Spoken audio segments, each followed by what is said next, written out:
당신이 몰랐던 이야기, 오늘은 위기의 편의점에 대한 이야기입니다. 올해 초만 해도 경제 기사를 보면 편의점 주식에 주목하라는 기사를 찾을 수 있었습니다. 편의점 관련 주식들 대표적으로 CU를 운영하는 BGF 리테일과 GS25를 운영하는 GS 리테일이 빅2로 꼽히죠. 편의점 산업의 경쟁 강도가 심화됐음에도 불황 수혜주이기에 불황에 강한 업종이 편의점이기에 관심을 가질만 하다는 내용이죠. 그런데 최근 기사를 보면 느낌이 정반대가 되었습니다. 불패 신화 깨졌다, 편의점 창업 나락주의보, 불황 수혜주인데 가망없다, 몰락한 CU GS25, 이런 헤드라인이 주죠. 정말로 그럴까요? 어느 정도는 맞다고 봐야 합니다. 산업통상자원부에 따르면 2025년 5월 기준 편의점 3사 CU GS25 세븐일레븐의 매출은 전년 동기 대비 감소했고 점포수도 400개 이상 줄었습니다. 얼마 안 줄었는데라고 하기에는 2018년 통계 이후 줄어든 것 자체가 처음이죠. 코로나 시기에도 분기마다 1000개 단위로 늘어난 게 편의점이었습니다. 그리고 매출도 불황 수혜주라는 이름에서 알 수 있듯 코로나 시기에도 성장한 게 편의점이고 분기 매출이 감소한 것도 2013년 이후 처음이죠. 대형마트, 백화점 등 타 유통업체가 여전히 성장세를 유지하고 있는 것과 극명하게 대조되는 결과입니다. 특히 1분기가 난리였는데 올해 1분기 기준 BGF 리테일의 영업이익은 226억 원으로 전년보다 30.7% 감소했고 GS 리테일은 386억으로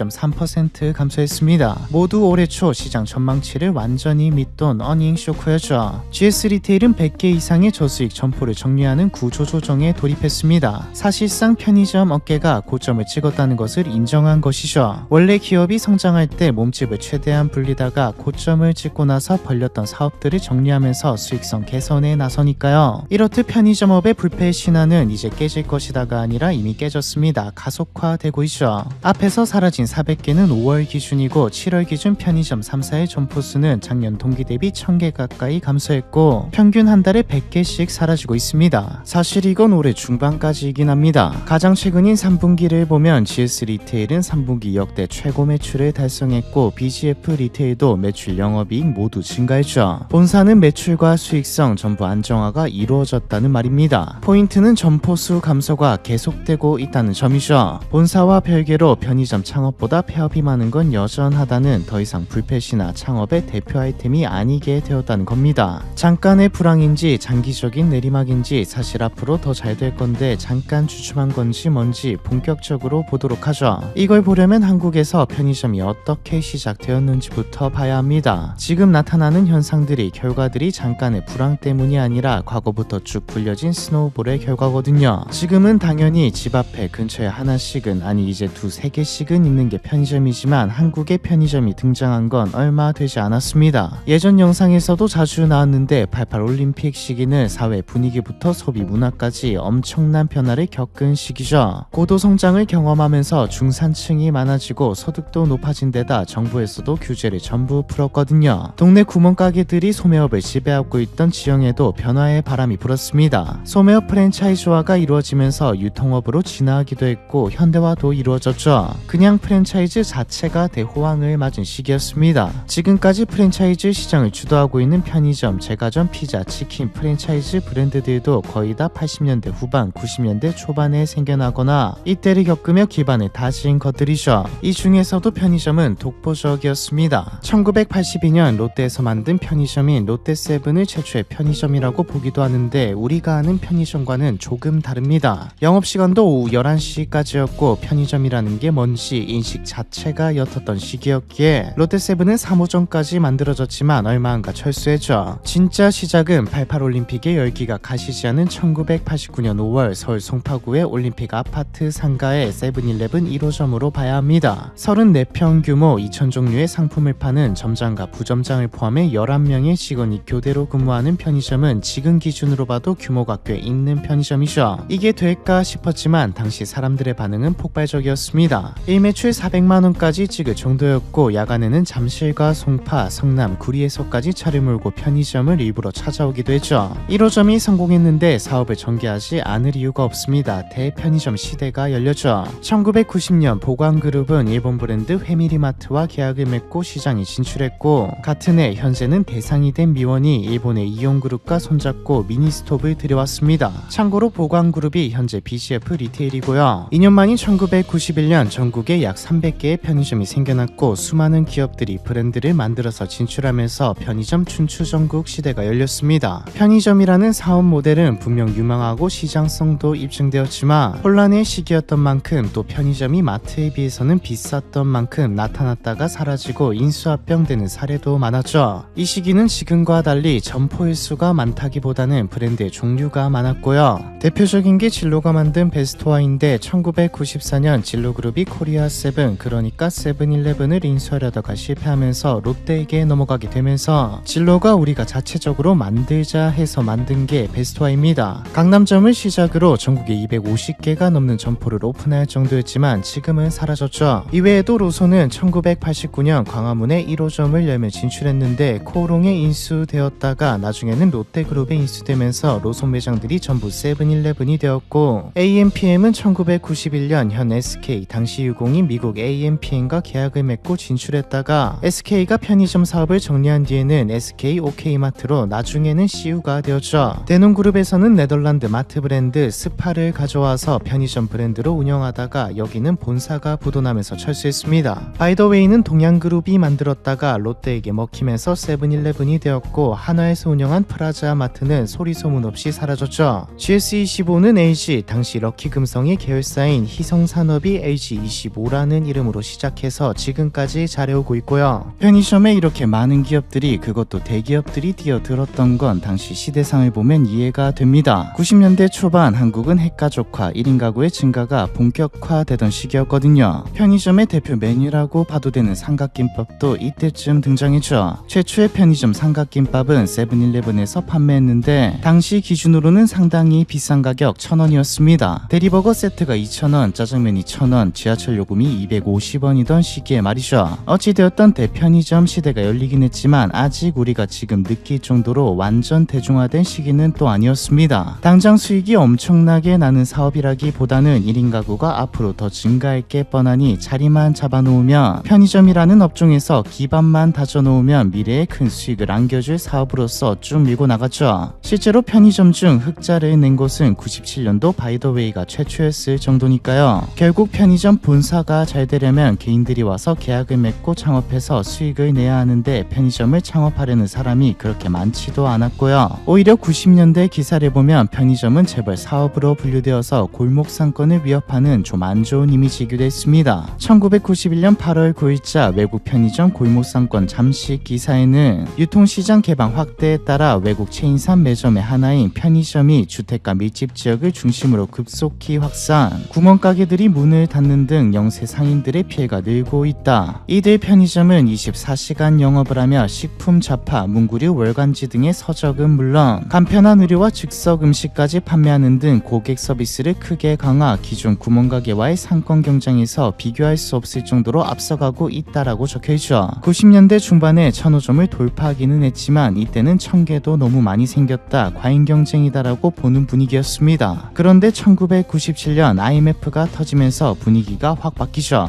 IMF로 한국은 소비 침체를 겪었지만 반대로 편의점 창업은 증가했습니다. 이유는 간단하죠. 편의점 본사들은 시장 지배력 강화를 위해 창업할 사람들을 공격적으로 모집했지만 앞서 말했듯 이전에는 편의점 창업을 하려는 사람이 그렇게 많지 않았는데 IMF가 터지면서 명예퇴직자들이 퇴직금을 들고 편의점 창업에 몰려들었거든요. 실제로 당시 보광 회밀이마트에서 조사한 바에 따르면 1997년 상반기 편의점 개점점주의 65%가 회사원 출신으로 나왔고요. 편의점이 다른 창업 대비 초기 투자가 적었기도 했고 이름 있는 대기업들이 하는 사업이라 신뢰도도 높았던 데다 유망한 사업이라고 마케팅도 많이 해놨기에 또 실제로 그랬기에 가능했던 일이었습니다. 그리고 치킨집 같은 요식업과 비교했을 때 편의점이 수익은 좀 적을지라도 일은 훨씬 편하게 보였고요. 편의점 말고도 이때 퇴직금으로 프랜차이즈를 통해 창업하는 것 자체가 늘어나서 우리가 아는 프랜차이즈 매장도 엄청나게 늘어난 시기이기도 하죠. 창업이 많아졌으니 매출도 엄청나게 늘었습니다. 영업이익은 몰라도 매출의 볼륨 자체는 커졌죠. 1997년 편의점은 매출 1조를 찍었고 자본이 많은 대기업들은 드라마와 TV에 계속해서 편의점이 노출되도록 만들면서 생활의 한 부분, 일상 속에 함께하는 게 편의점이라는 분위기를 만들어냈습니다. 창업자들이 늘면서 접근성이 늘어나자 과거 편의점에 대한 안 좋은 인식도 옅어지기 시작한 시기죠. 편의점 시장이 대상승을 맞이하면서 지형도 격변했습니다. 수많은 브랜드 브랜드들은 앞서 말한 인수합병으로 회미리마트와 LG25, 세븐일레븐 상강구도가 되었고 경쟁구도가 확실해지면서 더 치열해지면서 별의별 서비스가 다 등장했죠. 2001년에는 택배 서비스가 등장했고 공과금부터 시작해 금융, 공연 예매까지, 그리고 너무 비싸다라는 인식도 과거에는 비쌌지만 가격이 안 오르면서 저렴해진 삼각김밥과 편의점 도시락의 퀄리티 상승으로 오히려 가성비라는 인식까지 생겨났습니다. 특히 2000년대에는 야간 활동과 야근이 일상화되면서 밤에 찾을 수 있는 인프라의 역할까지 했죠. 10년 만인 2007년 편의점은 1만 점포를 넘어섰고 2010년대 편의점은 생각보다 훨씬 더 빠르고 가파른 한국의 1인 가구 증가와 맞물려 대형마트와 같은 기존의 오프라인 유통매체의 성장률을 압도할 정도로 가파른 성장을 맞이합니다. 2010년 편의점의 시장 규모는 8조 3,981억을 찍었고 2015년에는 17조 1,947억으로 5년 사이 2배 넘게 성장했죠. 이런 성장을 할 수 있었던 건 양적 팽창에 성공했기 때문인데 이건 IMF 시기와 이유가 비슷합니다. 한때 종점은 결국 전부 치킨집이라는 말이 돌았던 것처럼 기대 수명은 늘어나고 자녀도 전부 하나, 많으면 둘인데 사회 진출 나이도 늦어지고 청년 세대가 부모 세대보다 가난해지는 소득으로 자산을 가지기 힘들어지면서 즉 부모들을 사실상 부양하기가 힘들어지면서 또 여기다 종신고용이라는 개념이 사라지고 퇴직이 앞당겨지면서 회사를 나온 사람들은 무언가 경제 활동을 해야 했습니다. 뭘 할 거냐 했을 때 내가 가게를 창업해 본 적이 없기에 본사에서 개발한 시스템을 그대로 가져오는 프랜차이즈가 가장 선호되었던 것이죠. 치킨집이 많이 생겨난 이유이자 편의점이 많이 생겨난 이유입니다. 가맹 본부들도 적극적이었기에 편의점의 수는 공격적으로 늘어났죠. 만약 한 회사가 독점 수준이었다면 점포 간의 거리 제한도 있을 거고 수익성을 생각해서 어느 수준에서 멈췄을지도 모르지만 경쟁 구도였기에 정말 미친 듯이 빠르게 확장되었습니다. 후발주자인 이마트 24까지 진출했고요. 2010년대 후반 사실상 한국의 편의점 수는 이때 이미 포화였습니다. 점주들에게서는 매출 대비 남는 게 없다는 말이 나오기 시작한 시기이기도 하죠. 아니 매출이 나오는데 남는 게 없다는 말은 본사에서 엄청 떼가는 건가라는 생각이 들지만 이건 계약에 따라 다릅니다. 퍼센트를 본사에 지급하는 계약도 있고 본사에 일정 금액만 지급하고 전부 수익으로 가져오는 계약도 있죠. 매출에 비해 남는 게 없다는 말은 매출의 대부분이 담배이기 때문입니다. 편의점 매출의 40%가 담배일 때도 있었고 현재도 35% 정도는 담배가 차지하고 있죠. 담배는 아시다시피 전부 세금이라 마진율이 10%도 안 됩니다. 여기다 최저시급이 가파르게 상승한 시기이기도 하고 부동산도 오르면서 월세, 임대료까지 늘어났죠. 그래도 편의점은 계속해서 늘어갔습니다. 실제로 당시 편의점은 잘 망하지 않았거든요. 과거 동네 구멍가게들이 완전히 사라지면서 편의점이 그 자리를 대체했고 도시락을 비롯한 자체 PB 상품들도 잘 나갔기에 편의점을 찾는 사람 자체가 늘었기 때문이죠. 결국 적자는 안 나지만 수익이 크지 않다가 문제였는데 당시 점주들은 다점포 운영으로 수익성을 어느 정도 해결했습니다. 2014년 기준 하나의 점포가 아닌 2개 이상의 점포를 운영하는 점주의 비율이 30%였을 정도니까요. 그런데 편의점의 개수, 포화, 수익성에 대한 이야기가 슬슬 나오고 있던 와중에 코로나가 터져버립니다. 코로나는 편의점에게 축복이었죠. 배달도 호황이었지만 편의점도 같은 이유로 호황이었습니다. 멀리 나가는 것 자체가 힘들어졌기에 음식부터 간단한 생필품들까지 비싸지만 마트까지는 가기가 좀 그렇고 택배 시키면 오래 걸리니 편의점 이용이 확 늘었죠. 이용만 늘어난 게 아니라 편의점이 잘 되니 너도 나도 창업하면서 개수도 매년 아니 매월 사상 최대치를 기록했습니다. 2024년 1월 기준 전국의 편의점 개수는 55,552개로 인구 1000명당 편의점 1개꼴인 수준까지 왔죠. 1000명당 1개면 언뜻 괜찮아 보이는 수치로 보이지만 세계 1위입니다. 당장 편의점의 천국이라 불리는 일본도 2000명당 1개꼴이죠. 10년대 후반 이미 포화라는 진단이 나온 시점에서 뭔가 조치를 취했어야 했는데 코로나 특수를 맞는 바람에 더 포화가 된 겁니다. 그리고 이 결과가 서론에서 나왔던 수치들이죠. 수익이 낮을지언정 적자는 안 본다던 불패신화의 편의점이 사라지기 시작한 겁니다. 2024년 1월 55,552개였던 점포수는 2025년 9월 기준 47,980개까지 줄어들면서 처음으로 창업보다 폐업이 많은 역전현상이 일어났고 명의 이전까지 합치면 훨씬 더 많죠. 처음에 나왔듯 사실 본사는 위기가 아닙니다. 이미 포화 상태라는 진단을 코로나 시기 중에 끝내고 해외 진출로 눈을 돌린 지 오래죠. 그리고 점포수를 줄이면 수익성 개선은 또 그렇게 어려운 일이 아니고 실제로 해내기도 했고요.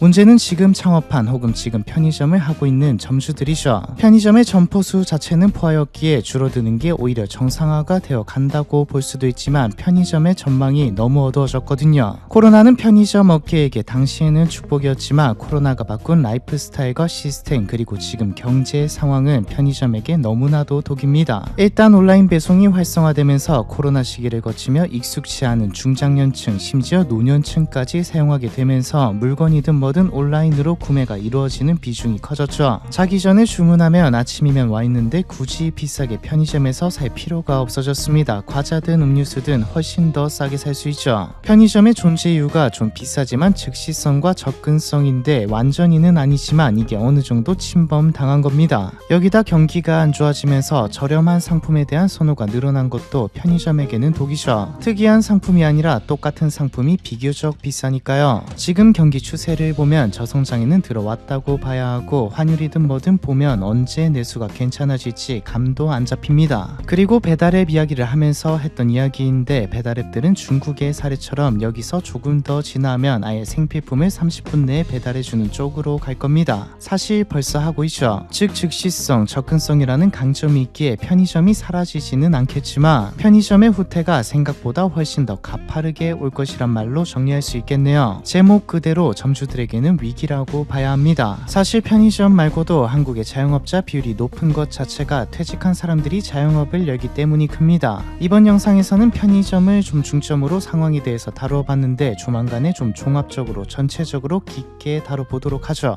위기의 편의점에 대한 이야기 이번 편은 여기까지입니다.